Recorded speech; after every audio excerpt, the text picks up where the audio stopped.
The invitation arrived in the simplest way possible. No grand announcement. No assistant delivering it with ceremony. Just a plain envelope slipped under Roumie's apartment door late at night. Inside was a single card. A time. A location. And a short message. "We need to talk. Victoria Hale." Roumie stared at the name for a long moment. Victoria Hale wasn't just rich. She was one of the most powerful billionaires in the country. The kind of person whose companies appeared on every financial news channel. The kind of person politicians shook hands with and reporters were careful not to challenge. And now, she wanted to meet him. Personally. At first, it didn't make sense. Roumie wasn't famous. He wasn't influential. Just a former employee who had quietly disappeared from her company weeks ago. But deep down, he knew exactly why this invitation had arrived. Because he knew something he wasn't supposed to know. Something expensive. Something dangerous. Outside, the city hummed with its usual noise, but inside Roumie's small apartment the air felt strangely heavy. He read the card again, as if the words might change. They didn't. He walked slowly to the window, thinking. Most people would have ignored the invitation. Others would have been terrified. But Roumie did something unexpected. He smiled. Because if Victoria Hale was inviting him personally, it meant one thing. She was worried. And powerful people only get worried when the truth gets close. The night of the meeting arrived quickly. The restaurant Victoria had chosen was famous for hosting politicians, celebrities, and international investors. A place where deals worth millions were made over quiet conversations and expensive wine. When Roumie stepped inside, the atmosphere changed immediately. The lighting was warm. The room was elegant. But beneath the calm surface, something else was there. Attention. Several people glanced toward him. Some recognized his name from recent rumors. Others simply sensed that something unusual was happening tonight. At the far side of the restaurant sat Victoria Hale. Perfect posture. Sharp eyes. Absolute confidence. She looked like someone who had never lost control of a situation in her life. Roumie walked toward her table slowly. No bodyguards stopped him. No one asked questions. Because the entire evening had been arranged in advance. This meeting was meant to be private. But it was not friendly. Victoria watched him approach with a calm smile that didn't quite reach her eyes. "Mr. Roumie," she said smoothly, "I'm glad you accepted my invitation." Roumie sat down across from her. "I was curious." There was a short pause between them. The kind of silence where both people are measuring each other. Victoria folded her hands neatly on the table. "You've been causing a lot of noise lately," she said. Roumie didn't look nervous. "Only where the truth is quiet." For a moment, Victoria studied him carefully. Then she leaned back slightly. "You know," she said softly, "most people would be very careful in your position." Roumie nodded once. Most people don't get invited to dinner before being threatened. That made Victoria laugh. But it wasn't a warm laugh. It was the sound of someone used to winning. "You misunderstand," she replied calmly. "I didn't invite you to threaten you." The room suddenly felt colder. Victoria's eyes locked onto his. "I invited you," she said slowly, "to end this." What she didn't know was that inside Roumie's coat pocket was a letter powerful enough to destroy everything she had built. The truth was, Roumie had never expected his life to cross paths with someone like Victoria Hale. A year earlier, he had just been another employee working quietly inside Hale Global Systems, the massive technology corporation that dominated headlines and markets alike. The company was known for innovation, influence, and a leader who seemed almost untouchable. Victoria Hale. Inside the company, employees spoke her name carefully. Not out of admiration alone, but out of a strange mixture of respect and fear. She was brilliant, people said. Visionary. Ruthless when necessary. Roumie worked several floors below the executives, in a department few people paid attention to, data analysis. His job was simple on the surface: review financial reports, track internal numbers, and flag irregularities. Most days were boring. Spreadsheets. Reports. Endless figures moving across a screen. But sometimes numbers told stories. And one evening, while reviewing a routine report, Roumie noticed something small. A transfer. Not unusual on its own. Companies moved money all the time. But the destination account looked unfamiliar. He checked it again. Then again. Something about it didn't fit the normal pattern. At first, Roumie assumed it was simply a clerical adjustment. But curiosity nudged him to look deeper. He opened additional files, compared transactions from previous months, and began tracing the pattern. That's when the small detail turned into something much bigger. The same account appeared again. And again. Each time linked to different departments, different projects, different financial categories. But the money always ended up in places that were difficult to explain. Millions moving quietly. Through shell companies. Through charity funds. Through subsidiaries that barely existed on paper. Roumie leaned back in his chair that night, staring at the screen. This wasn't a mistake. It was a system. The kind of system designed so carefully that most people would never notice it. And for several minutes, Roumie simply sat there thinking about what he had found. He could ignore it. Most people would. Inside massive corporations, employees quickly learn when something is above their level. Questions can end careers faster than mistakes. But Roumie had always believed numbers mattered because they told the truth. So the next morning, he did what the company policy said to do. He reported the irregularities. First to his supervisor. Then to the financial compliance department. At first, the responses were polite. "Thank you for bringing this to our attention. We'll review the matter. Focus on your assigned tasks for now." Days passed. Nothing happened. The transactions continued. The same accounts. The same pattern. The same quiet movement of money. That's when Roumie realized something uncomfortable. The people responsible for investigating the issue already knew about it. And they didn't want anyone asking questions. 3 days later, Roumie received an unexpected email from Human Resources. A brief meeting request. No explanation. When he entered the room, 2 HR representatives sat waiting with neutral expressions and a prepared document. The conversation lasted less than 10 minutes. Company restructuring. Position eliminated. Security will escort you. Just like that, his job was gone. No discussion about the financial reports. No questions about the transactions he had discovered. Only polite smiles and a severance agreement pushed across the table. Roumie left the building that afternoon carrying a small box of personal belongings. As the elevator doors closed, he understood something clearly. The company hadn't fired him because he was wrong. They fired him because he was right. For the next few weeks, Roumie stayed quiet. But he didn't stop looking. Copies of the financial records had already been saved before his termination.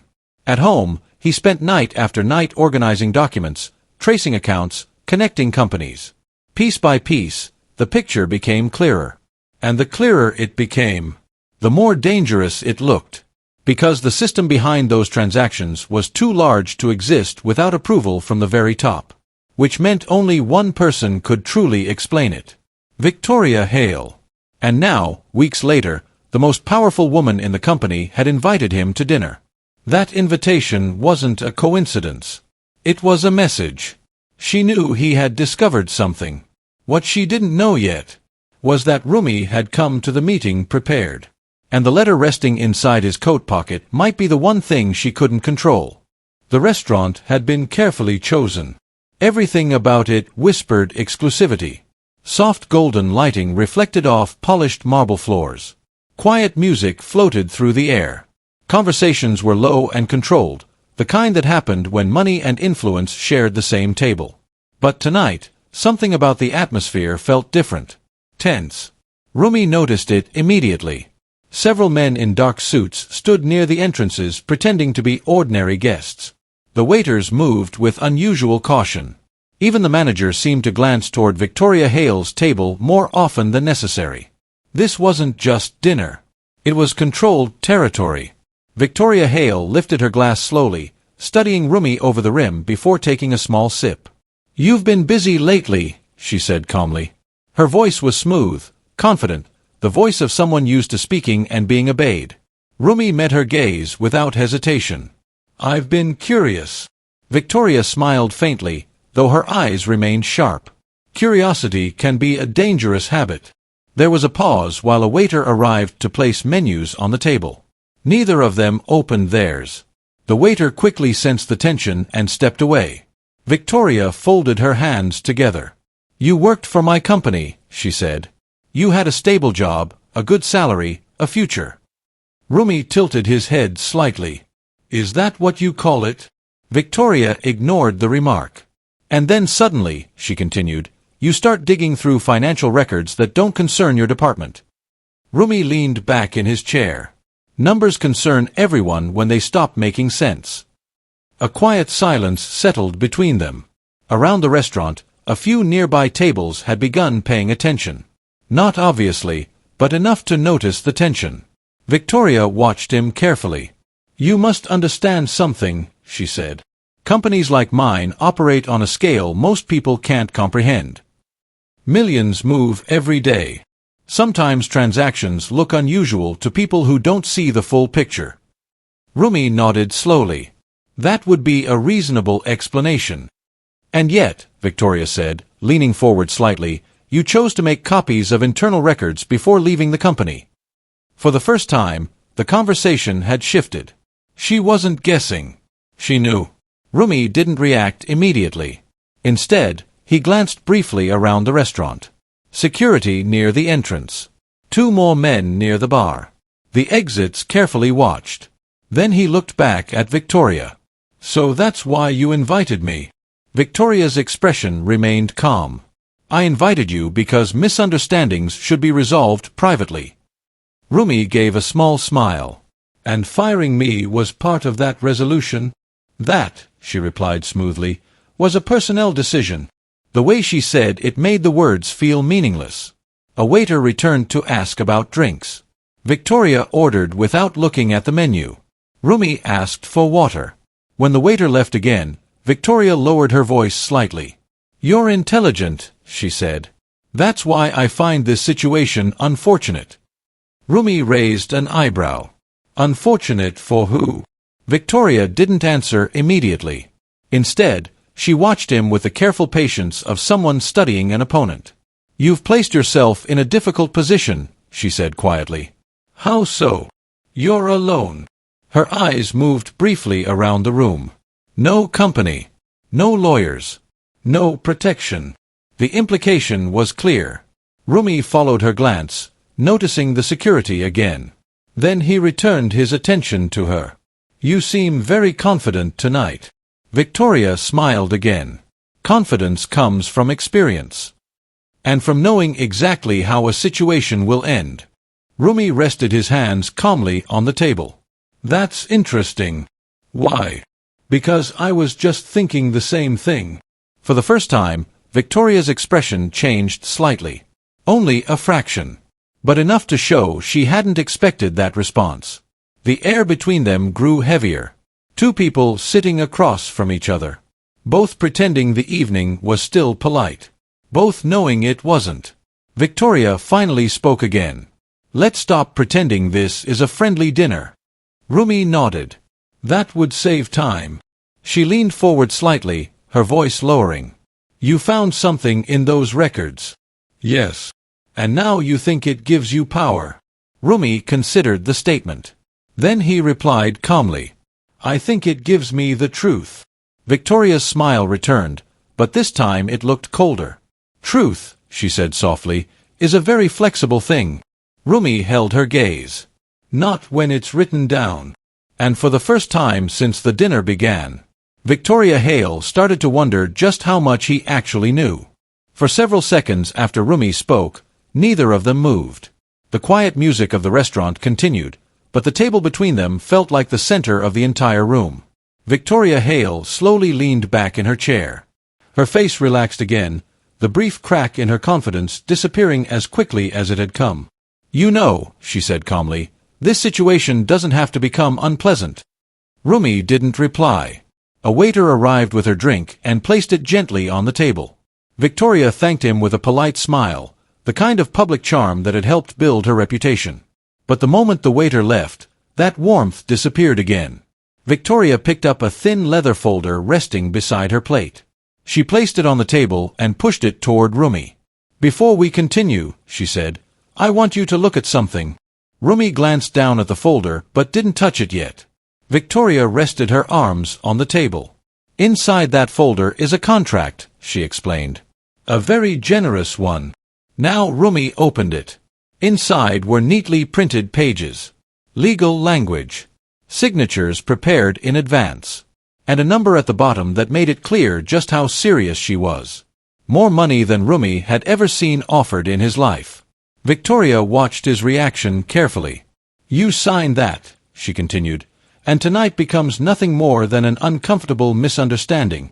Roumie looked back up at her. "And what exactly does the contract say?" "It says you agree not to share any information, documents, or accusations related to my company.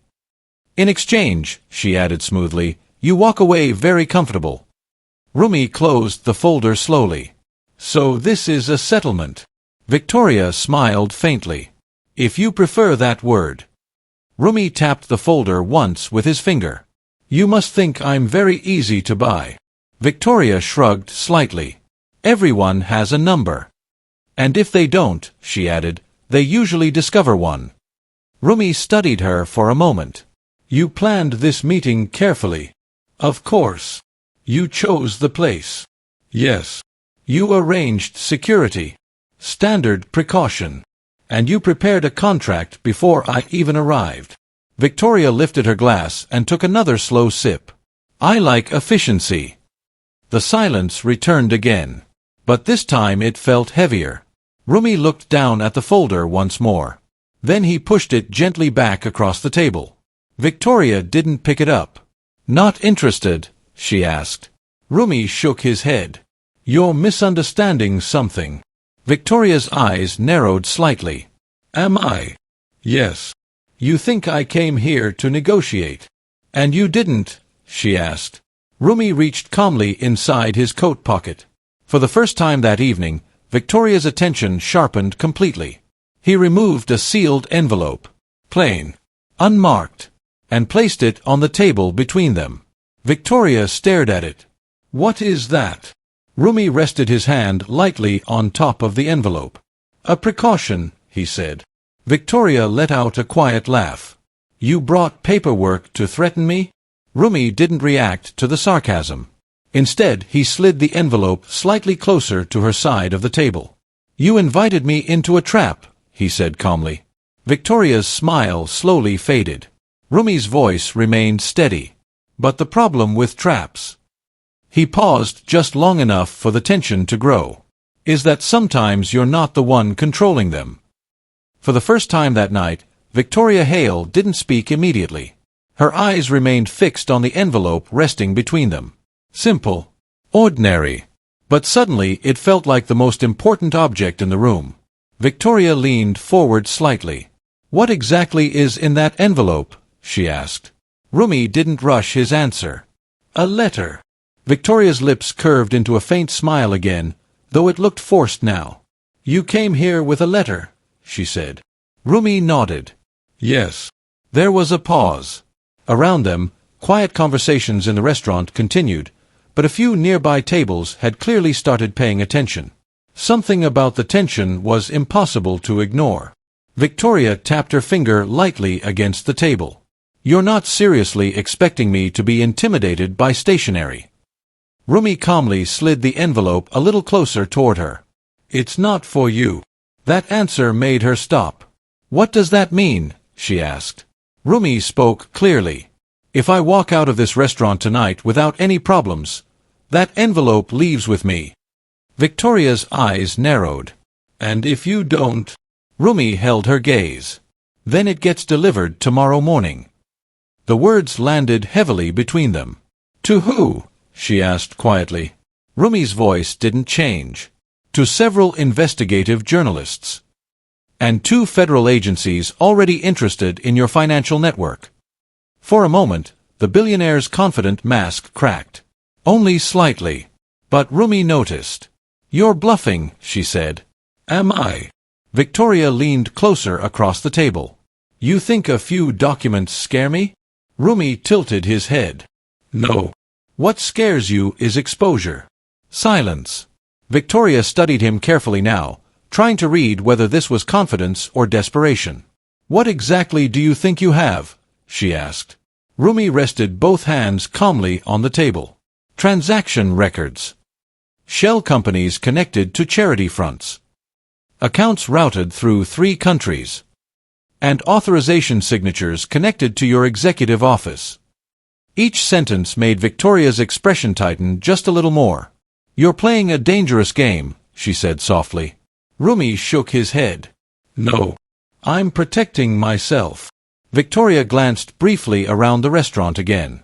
A few people were clearly watching now. Phones resting on tables. Eyes pretending not to stare. She lowered her voice. You shouldn't have come here. Roumie smiled slightly. You're the one who invited me. That answer irritated her. You think this makes you powerful? Roumie considered the question. Then he said something simple. No. But it makes things fair. Victoria's confidence returned in a colder form. You don't understand something. And what's that? People like me don't lose control over situations like this. Roumie slowly stood up from his chair. Not threatening. Not dramatic. Just calm. Then he placed his hand on the envelope again. You're right about one thing, he said. Victoria watched him carefully. What's that? Roumie met her eyes. This situation isn't under control anymore. For the first time that evening, Victoria Hale began to realize that the dinner she arranged to silence someone might become the moment everything started to collapse. For a long moment after Roumie stood up, the entire restaurant seemed to slow down. The quiet clinking of glasses, the low conversations, the soft music, everything faded into the background. All attention was now on the table where Victoria Hale sat. A woman who was used to controlling rooms like this. But tonight, control was slipping. Victoria remained seated, her eyes locked on Roumie. You're making a mistake, she said quietly. Roumie didn't raise his voice. That's possible. But so are you. Victoria's fingers slowly closed around the edge of the table. You think threatening me in public protects you? Roumie looked around the restaurant for a moment. Several people were openly watching now. Some whispering. Some pretending to scroll through their phones while recording. This isn't a threat, Roumie replied calmly. It's insurance. Victoria leaned back in her chair, thinking quickly. People like her didn't panic. They calculated. Every possible move. Every possible outcome. You said the envelope gets delivered tomorrow, she said slowly. Roumie nodded once. Yes. To journalists. And investigators. Yes. Victoria studied his face carefully, searching for hesitation. But there was none. What exactly do you want? She asked. Roumie answered immediately. The truth. Victoria gave a small, humorless laugh. That's a very expensive request. Roumie didn't move. Not as expensive as what's hidden in those records. The words hung in the air. For years, Victoria had built her empire through strategy, influence, and pressure. Most people eventually bent. Most people became quiet when the stakes were high enough. But Roumie wasn't asking for money. And that made him dangerous. You realize, she said carefully, that accusations without proof destroy lives. Roumie nodded. That's why I brought proof. Victoria's jaw tightened slightly. For the first time that evening, the billionaire was the one being studied, watched, measured. Around them, the room had grown noticeably quieter. A waiter approached their table and then quickly changed direction. Even the staff sensed something serious was happening. Victoria finally stood up as well. Now they were face to face. You're assuming those documents will be believed, she said. Roumie shrugged lightly. That's not my decision. Public investigators tend to be curious about money trails. Victoria crossed her arms. And you're willing to start a war with someone who has far more resources than you? Roumie looked at her calmly. You already started it. That answer stopped her for a second. Then Roumie continued. You fired me because I noticed something. You invited me here because you wanted it to disappear. He glanced at the envelope again. But now we're past that. Victoria followed his gaze. The envelope was still sitting between them. Small, quiet, but suddenly heavier than everything else in the room. For the first time in years, Victoria Hale had no immediate move. No contract. No pressure. No threat that would instantly solve the situation. Because the moment Roumie walked into the restaurant, the balance of power had changed. And deep down, she knew something uncomfortable. The plan she designed to silence him had completely collapsed. The silence between them lasted longer than either of them expected. For the first time that night, Victoria Hale wasn't speaking, negotiating, or commanding the situation. She was thinking. Carefully. Across the table stood a man who, just weeks earlier, had been an employee nobody important noticed. Now he was the only person in the room who seemed completely calm. Roumie picked up the envelope slowly. Not in a threatening way. Just enough to remind everyone that it existed. Victoria watched the movement closely. You're really willing to destroy everything over this, she said quietly. Roumie shook his head. No. I'm willing to reveal it. There's a difference. Victoria studied his face, searching for doubt. But Roumie had already made his decision long before this dinner. You could have taken the money, she said. You could have walked away comfortable. Roumie gave a small smile. A lot of people would. Victoria didn't deny it. That's how the world works. Roumie looked around the restaurant briefly. People were still watching. Some pretending not to. But the tension in the room was impossible to ignore. Then he looked back at her. Maybe that's the problem. Victoria raised an eyebrow. What do you mean? Roumie spoke calmly, not loudly, but clearly enough for nearby tables to hear. People assume power means control. Money. Influence. Silence. Victoria crossed her arms. And you think it doesn't? Roumie considered the question for a moment. Power only works when nobody challenges it. That answer hung in the air. 4 years, Victoria Hale had built her empire on exactly that principle. Most people stayed quiet. Most people protected themselves. Most people accepted the system as it was. Roumie continued. I didn't come here to destroy you, he said. I came here so the truth couldn't be buried. Victoria glanced again at the envelope. Then back at him. You believe that makes you the hero? Roumie shook his head. No. I believe it makes things honest. Another long pause followed. The kind that happens when a moment becomes bigger than the people inside it. Finally, Roumie stepped away from the table. He slipped the envelope back inside his coat. Victoria didn't try to stop him. Didn't call security. Didn't speak. Because she understood something now. The situation had already moved beyond threats. Beyond money. Beyond control. Roumie walked toward the exit of the restaurant. Halfway there, he stopped and looked back once. Good night, Miss Hale. Then he added one last sentence. Whatever happens next is up to you. And with that, he left. Behind him, the restaurant slowly returned to its quiet conversations. But the air still carried the weight of what had just happened.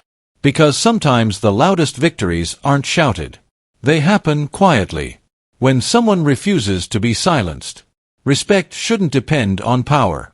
Truth shouldn't depend on permission. If you were in Roumie's place, what would you do? Expose everything? Or walk away? Type truth in the comments if you believe honesty still matters. And tell me where you're watching from.